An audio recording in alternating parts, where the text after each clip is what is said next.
क्या आप जानते हैं गुरु पूर्णिमा क्यों मनाई जाती है? गुरु पूर्णिमा सिर्फ एक फेस्टिवल नहीं है, ये सिर्फ अपने टीचर को थैंक यू बोलने का दिन भी नहीं है, बल्कि ये वो दिन है जो हमें याद दिलाता है कि इंसान की असली पहचान उसके जन्म से नहीं, उसके गुरु से बनती है। सनातन धर्म में कहा गया है, गुरु बिना ज्ञान नहीं और ज्ञान बिना मुक्ति नहीं। लेकिन सवाल यह है, आखिर गुरु पूर्णिमा आषाढ़ महीने के पूर्णिमा को ही क्यों मनाई जाती है? आषाढ़ पारंपरिक हिंदू कैलेंडर का चौथा महीना जो जून और जुलाई के बीच पड़ता है। पूर्णिमा ये वह दिन है जब चंद्रमा पूरी तरह से प्रकाशित दिखाई देता है। इसका संबंध महर्षि वेदव्यास से कैसे है, और क्या गुरु सिर्फ वो होता है जो स्कूल में पढ़ाता है, या हर वो व्यक्ति जो हमें अंधकार से रोशनी की तरफ ले जाए? आज हम जानेंगे गुरु पूर्णिमा का इतिहास, इसका आध्यात्मिक अर्थ और इसके पीछे छुपी गहरी परंपरा। गुरु का असली अर्थ क्या है? सबसे पहले समझते हैं गुरु शब्द का मतलब क्या होता है। संस्कृत में गु का अर्थ है अंधकार और रू का अर्थ है उसे दूर करने वाला। इसलिए गुरु का मतलब होता है वह जो अज्ञान का अंधकार मिटाकर ज्ञान का प्रकाश फैलाए। इसलिए सनातन धर्म में गुरु को भगवान के समान माना गया है। एक प्रसिद्ध श्लोक है, गुरु ब्रह्मा गुरु विष्णु गुरुदेवो महेश्वरा, गुरु साक्षात परम ब्रह्मा तस्मै श्री गुरुवे नमः। इसका सिंपल शब्दों में मीनिंग क्या है वो बताता हूं। गुरु ब्रह्मा है, जैसे ब्रह्मा सृष्टि की रचना करते हैं, वैसे ही गुरु हमारे अंदर ज्ञान और अच्छे विचारों का जन्म कराते हैं। गुरु विष्णु है, जैसे भगवान विष्णु संस्कार का पालन करते हैं, वैसे ही गुरु हमारे ज्ञान, संस्कार और जीवन का मार्गदर्शन और संरक्षण करते हैं। गुरुदेवो महेश्वर, जैसे भगवान शिव अज्ञान, अहंकार और बुराइयों का नाश करते हैं, वैसे ही गुरु हमारे अज्ञान, भ्रम और अहंकार को दूर करते हैं। गुरु साक्षात परम ब्रह्मा, परम ब्रह्मा का अर्थ है सर्वोच्च, सत्य या परम चेतना। इसका मतलब यह नहीं कि गुरु ही भगवान है, बल्कि गुरु हमारे परम सत्य या ईश्वर तक पहुंचने का मार्ग दिखाते हैं। इसलिए उन्हें परम ब्रह्मा के रूप में माना गया है। तस्मै श्री गुरुवे नमः। ऐसे पूजनीय गुरु को मैं श्रद्धा और सम्मान पूर्वक प्रणाम करता हूं। आइए जानते हैं गुरु पूर्णिमा की शुरुआत कैसे हुई। इस दिन का सबसे बड़ा संबंध है महर्षि वेदव्यास। वेदव्यास को भारत का सबसे महान ऋषि माना जाता है। उन्होंने चारों वेदों को व्यवस्थित किया और महाभारत की रचना की, 18 पुराणों का संग्रह किया और ब्रह्म सूत्र जैसे महान ग्रंथों की रचना की। इसी वजह से उन्हें आदि गुरु भी कहा जाता है। कहा जाता है कि उनका जन्म आषाढ़ पूर्णिमा के दिन हुआ था। इसी दिन उनके शिष्यों ने उनका सम्मान किया। तब से ये दिन गुरु पूर्णिमा के रूप में मनाया जाने लगा। इसलिए इसे कई जगह व्यास पूर्णिमा भी कहा जाता है। अगर वेद व्यास ना होते तो शायद हमारे अधिकांश प्राचीन ग्रंथ आज इस रूप में हमारे पास नहीं होते। क्या गुरु पूर्णिमा सिर्फ हिंदुओं का त्योहार है? बहुत लोग सोचते हैं कि गुरु पूर्णिमा सिर्फ हिंदू परंपरा का त्योहार है, लेकिन ऐसा नहीं है। बौद्ध परंपरा में माना जाता है कि इस दिन भगवान बौद्ध ने सारनाथ में अपना पहला उपदेश दिया था। इसी से धर्म चक्र का परिवर्तन हुआ। जैन परंपरा में भी गुरु और आचार्य के प्रति श्रद्धा का विशेष महत्व है।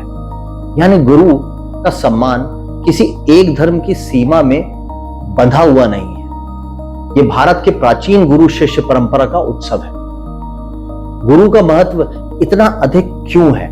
सनातन धर्म के अनुसार जन्म हमें माता पिता देते हैं, लेकिन दूसरा जन्म ज्ञान देता है और यह ज्ञान गुरु देता है। इसलिए उपनिषदों में कहा गया है, आचार्य देवो भव, यानी गुरु को देवता के सम्मान दो। पुराने समय में गुरुकुल सिर्फ पढ़ाई की जगह नहीं होती थी, वहां जीवन जीना सिखाया जाता था। विनम्रता, अनुशासन, सेवा, ध्यान, प्रकृति का सम्मान और धर्म का सिद्धांत। गुरु का उद्देश्य सिर्फ करियर बनाना नहीं था, चरित्र बनाना भी था। सनातन धर्म कहता है हर वो चीज जो हमें सीख दे वो हमारी गुरु बन सकती है। भगवान दत्तात्रेय ने प्रकृति के 24 गुरु माने, पृथ्वी से धैर्य सीखा, नदी से निरंतर बहना, सूर्य से निष्कर्म सेवा, वृक्ष से देना और बच्चों से निर्दोषता। इसका मतलब है अगर सीखने की दृष्टि हो तो पूरी सृष्टि गुरु बन जाती है। अब एक और प्रश्न, पूर्णिमा का दिन ही क्यों?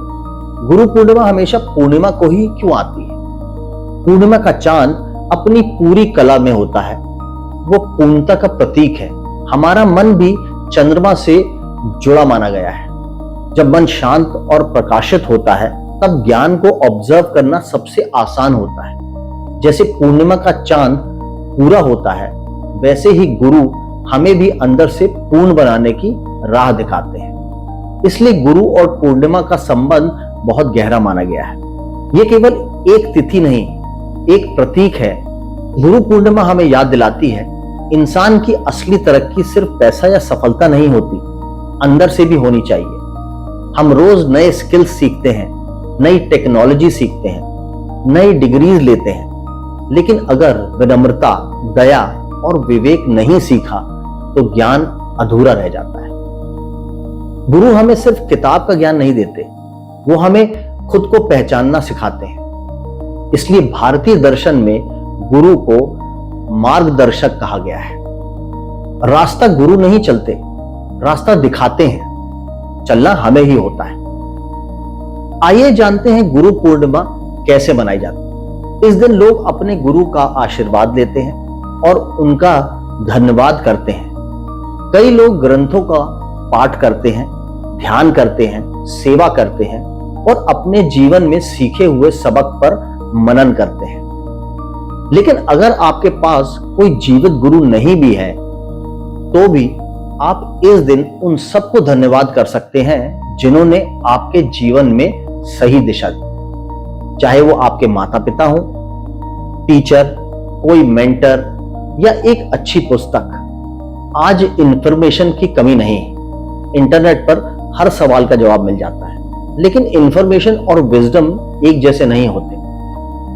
इंफॉर्मेशन बताता है क्या करना है, विजडम बताती है कब, कैसे और क्यों करना है। इसी अंतर को समझाना ही गुरु का काम है। इसलिए एआई, इंटरनेट और टेक्नोलॉजी के युग में भी गुरु की जरूरत कम नहीं हुई और भी बढ़ गई है बल्कि।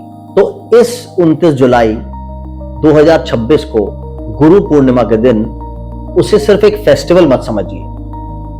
ये उस परंपरा का उत्सव है जिसने हजारों सालों तक भारत की ज्ञान परंपरा को जीवित रखा। यह हमें याद दिलाता है कि जीवन में कितनी भी सफलता मिल जाए, सीखना कभी बंद नहीं होना चाहिए और जो हमें अंधकार से प्रकाश की तरफ लेकर जाए उसके प्रति हमेशा कृतज्ञ रहना चाहिए। अगर आपको यह जानकारी पसंद आई तो इस वीडियो को जरूर शेयर कीजिए ताकि और भी लोग जो गुरु पूर्णिमा का असली अर्थ नहीं समझ सके हैं उन तक पहुंच सके। और कमेंट में जरूर बताएं आपके जीवन का सबसे बड़ा गुरु कौन है। नमस्कार।